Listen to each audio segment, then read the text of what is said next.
ታሪካዊ ሰበር ዜና በኢራን ተመትቶ በወደቀው የአሜሪካ የጦር አውሮፕላን ውስጥ የነበረው ተገድሏል ተብሎ የተዘጋው ሁለተኛ የፓይለት በህይወት ተገኘ። ታዋቂ ወታደራዊ ተንታኝና ጋዜጠኛ አሜሪካዊው በአሁኑ ሰዓት ደህንነቱ ተጠብቆ መዳኑን በይፋ አረጋገጠ። አሜሪካ በኢራን ጥልቅ ግዛት ውስጥ ያከናወነችው ሚስጥራዊ የማዳን ተልዕኮ ዋሽንግተንን ከከባድ ስነልቦናዊ ጫና የታደገበት ስልታዊ ስኬት። በሌላ ዜና የዲፕሎማሲ የመሬት መንቀጥቀጥ ፕሬዚዳንት ዶናልድ ትራምፕ የሰሜን አትላንቲክ ጦር ቃል ኪዳን ድርጅት ወይም ኔቶ እጅግ ደካማ ሆኗል ሲሉ በይፋ ተናገሩ። ዋሽንግተን ኔቶን በፍጹም ሊታመን የማይችል አጋር ስትል የፈረጀች ሲሆን አውሮፓና አሜሪካ መካከል ያለው ወታደራዊ ትብብር አደጋ ላይ መውደቁን ሰምተናል። በሌላ ሰበር ዜና የእስራኤል አየር ኃይል ባለፉት 24 ሰዓት ውስጥ ብቻ 120 መጠነ ሰፊ ጥቃቶችን በኢራን ወታደራዊ ይዞታዎች ላይ ጥቃት መፈጸሙን በይፋ አውጇል። ጥቃቱ በዋነኝነት ያነጣጠረው የኢራን የአየር መከላከያ ባትሪዎች፣ ራዳሮችና የሚሳኤል ማስወንጨፊያዎች ጣቢያዎች ላይ መሆኑ ተረጋግጧል። የታላቁ ወረራ መጀመሪያ ቴል አቪቭ የኢራንን ሰማይ ሙሉ በሙሉ ለመቆጣጠር የከፈተችው የለየለት አደን ለመሬት ወረራ መንገድ እየጠረገ ስለመሆኑ ተገለጸ። ይህንንና ሌሎች መረጃዎችን ይዘናል። አብራችሁን ቆዩ።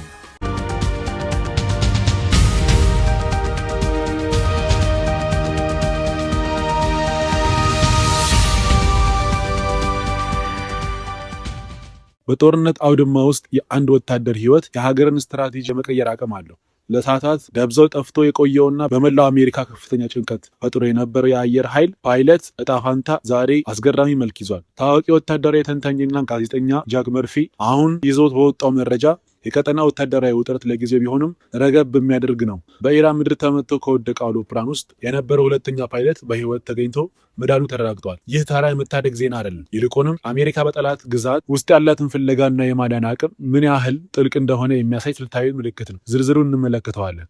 እንደ ጋዜጠኛ ጃክ መርፊ ገለጻ ሁለተኛው የአሜሪካ የአየር ኃይል ፓይለት በኢራን ውስጥ በህይወት ተገኝቷል። ቀደም ሲል ፓይለቱ በውጊያ ሳይገደል እንዳልቀረ ከፍተኛ ስጋት የነበረ ቢሆንም አሁን ግን በአሜሪካ ልዩ ኃይሎች ወይም በአጋር ድርጅቶች አማካኝነት ደህንነቱ ተጠብቆ ወደ አስተማማኝ ስፍራ መዘዋወሩ ተረጋግጧል። ይህ የማዳን ኦፕሬሽን የተከናወነው በኢራን አየር መከላከያና ወታደራዊ ቁጥጥር ውስጥ ባለ ቀጠና ውስጥ መሆኑ ጉዳዩን ከመደበኛ ባለፈ ወደ ሲኒማቲክ ወታደራዊ ስኬት ከፍ ያደርገዋል። ለምን ይህ መረጃ ወሳኝ ሆነ?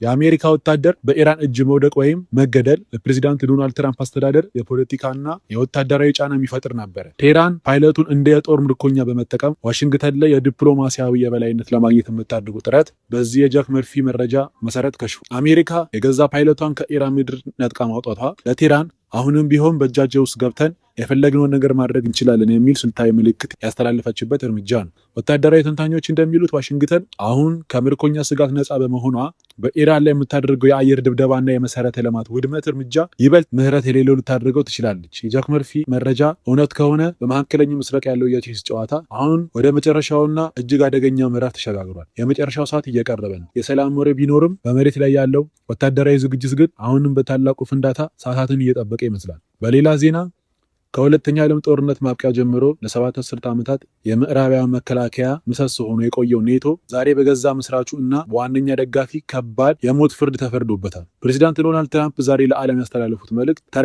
የፖለቲካ ትችት አይደለም። ይልቁንም የዓለምን የጸጥታ መዋቅር ለዘላቂው የሚበትን ስልታዊ ቦምብ ነው። ትራምፕ ኔቶን እጅግ ደካማና ፍጹም የማይታመን አጋር ሲሉ ጠርተውታል። ይህ ንግግር በመካከለኛው ምስራቅ የሚነደው እሳት ወደ አውሮፓና ሰሜን አሜሪካ መተላለፊያዎች መዝለቁን የሚያሳይ ግልጽ ምልክት ነው። አሜሪካ ኔቶን ለመልቀቅ እየተዘጋጀች ነው። ዝርዝር ትንታኔውን እንመለከታለን።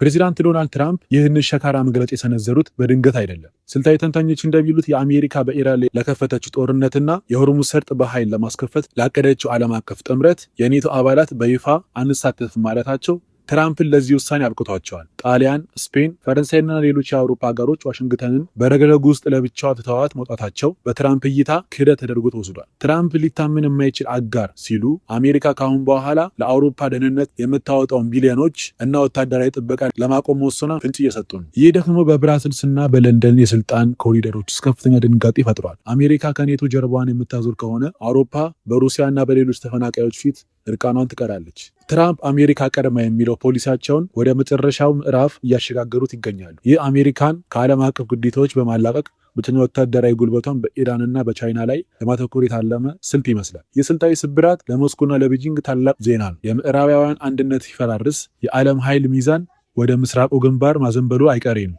ትራምፕ ኔቶን ማዳከማቸው አሜሪካ በቀጠናው ለምታካሄደው የመሬት ወረራ እቅድ ተጨማሪ ስጋት የሚፈጥር ቢሆንም ፕሬዚዳንቱ ግን የማይረዱኝን አጋሮች አልፈልግም በሚል ግትር አቋም ላይ ጸንተዋል። በሌላ ዜና የመካከለኛው ምስራቅ እሳት ዛሬ በማለዳ ሌላ አደገኛ አቅጣጫ ይዟል።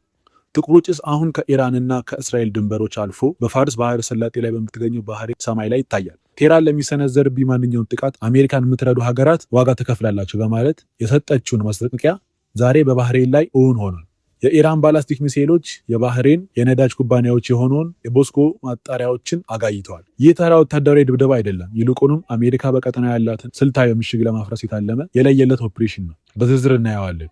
አሁን በደረሰን አስቸኳይ መረጃ መሰረት ከኢራን የተወነጨፈ በርካታ የረጅም ርቀት ባላስቲክ ሚሳኤሎች የባህሬንን ብሔራዊ የነዳጅ ማጣሪያ ተቋም በስኬት መጥተዋል። በስፍራ የተከሰተው ግዙፍ ቃጠሎ በሳተላይት ምስሎች በግልጽ የሚታይ ሲሆን ይህም ባህሬንን የኢኮኖሚ የጀርባ አጥንት ሽባ የሚያደርግ ነው። ቦስኮ ለሀገሪቱ የውጭ ምንዛሬና ኃይል አቅርቦት ብቸኛ ዋስትና እንደመሆኑ ይህ ጥቃት ለባህሬን መንግስት የህልውና ስጋት ነው። ለምን ባህሬን? ለዚህ ዋና ዋና ስልታዊ ምክንያቶች አሉ። አንደኛው ባህሬን አሜሪካ ባህር ኃይል 5ኛ ክፍለ ጦር ዋና መገኛ መሆኗል። ቴህራን ባህሬን ላይ ጥቃት በመሰንዘር አሜሪካ በቀጠና ያላትን ወታደራዊ ጥበቃ አጋሮቿን ከመምታት ሊታደጋቸው እንደማይችል ለዓለም እያሳየች ነው። ሁለተኛ ምክንያት ኢራን የጀመረችው የነዳጅ ጦርነት አካል ነው። እስራኤልና አሜሪካ የኢራንን የኢነርጂ ተቋማት ለመምታት በሚዘጋጁበት በዚህ ወቅት ቴህራን እኛ ነዳጅ መሸጥ ካልቻልን የእናንተ አጋሮች የማምረት አይችሉም የሚል መልእክት በተግባር አስተላልፋለች። ወታደራዊ ተንታኞች እንደሚሉት ባህሬን መመታቷ ሳውዲ አረቢያንና የተባበሩት አረብ ኤሚሬትስን ከፍተኛ ድንጋጤ ውስጥ ከቷታል። አሜሪካ ለዚህ የቅርብ አጋሯ መመታት ምን አይነት ምላሽ ትሰጥ ይሆን?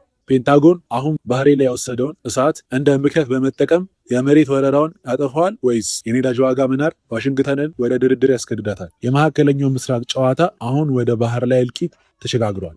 በሌላ ዜና በመካከለኛው ምስራቅ ሰማይ ላይ ዛሬ የታየውን ወታደራዊ ትዕይንት ተራ የአየር ድብደባ አይደለም። ይልቁንም ኢራንን አይነ ስውር ለማድረግና የመከላከያ ጋሻዋን ለማርቀቅ የታለመ ታላቅ ስልታዊ ምት ነው። እስራኤል አሁን ባወጣቸው አስቸኳይ መግለጫ ባለፉት 24 ሰዓታት ውስጥ 120 የሚደርሱ ወሳኝ ጥቃቶችን በኢራን የነርቭ ማዕከላት ላይ ማሳረፏን አረጋግጣለች። ይህ ተራ ወታደራዊ ቁጥር አይደለም። ይልቁንም የቀጠናውን የኃይል ሚዛን ለዘላቂ የሚቀይርና ቴህራንን ከመከላከል አቅም ውጭ የሚያደርግ የለየለት ኦፕሬሽን ነው። ቴልአቪቭ ለምን እንዲህ ያለውን እጅግ የበረታ ጥቃት መረጠች?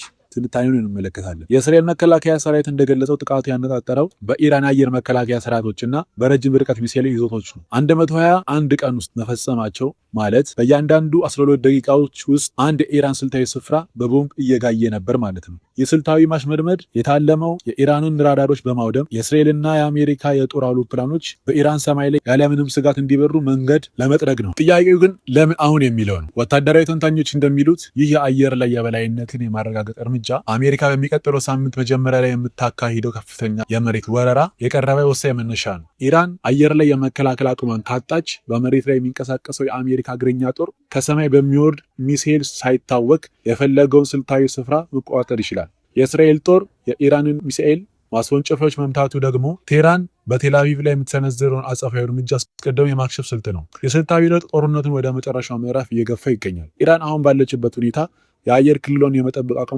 በእጅጉ እየተዳከመ መሆኑ በትራምፕ አስተዳደር እይታ የመንግስት ለውጥን በመሬት ላይ ለማረጋገጥ ምቹ ሁኔታን ፈጥሯል። ቴህራን አሁንም እንፋለማለን ብትልም በመሬት ላይ ያለው ሀቅ ግን የመከላከያ ጋሻ በየደቂቃው እየተበጣጠሰ መሆኑን ያሳያል። ሚያዝያ 6 እየተቃረበ ባለበት በአሁኑ ሰዓት የመካከለኛው ምስራቅ ካርታ አሁን በ120 ፍንዳታዎች ዳግም እየተሳለ ነው።